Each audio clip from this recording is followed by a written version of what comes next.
Dr. Donna here from Donna Wellness Clinic. So did not think I would have to be here a week later doing the same exact video of how to manage anxiety during a storm, but here we are and I'm in it with you guys. Our clinic is located in Riverview, Florida, right around the Tampa Bay area, which Hurricane Milton is anticipated to hit.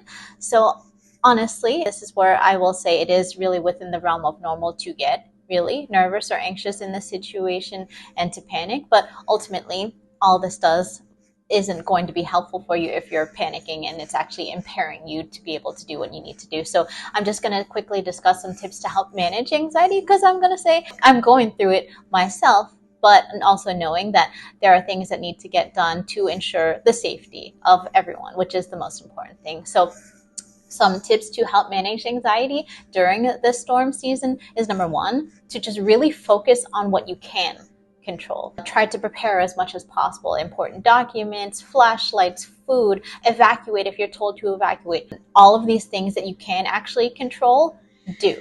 But then also recognize that with natural disasters and storms, there's so many things that you can't. So instead of focusing on that, focus on what you can do and try to do it in a good and timely manner. Number two is practice mindful breathing, or breathing in general. So a lot of times anxiety can cause physiologic manifestations of increased heart rate, blood pressure. So I will do deep breathing, box breathing by, inhaling for 4 seconds, holding it for 4 seconds, and breathing out for 4 seconds. It has to be deep breathing, or else, if it's too shallow in the chest, can actually contribute to hyperventilation, which actually doesn't help with anxiety. And this helps by actually decreasing the autonomic nervous system response of anxiety and kind of helps slow things down. So, practicing breathing techniques or mindfulness can be helpful.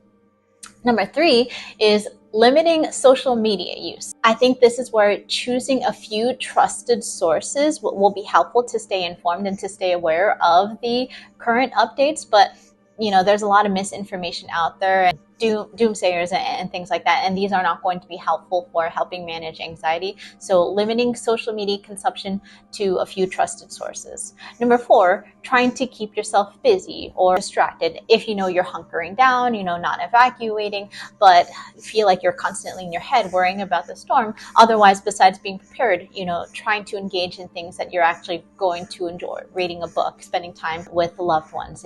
Four, reaching out to your loved ones, staying connected and being supportive. I will say that I'm so lucky in my community that I've had so many supportive neighbors and friends, but then also worried family members who are reaching out. So staying connected to loved ones and keeping each other updated, I think is going to be helpful for this. So in general, I just want everyone to be safe.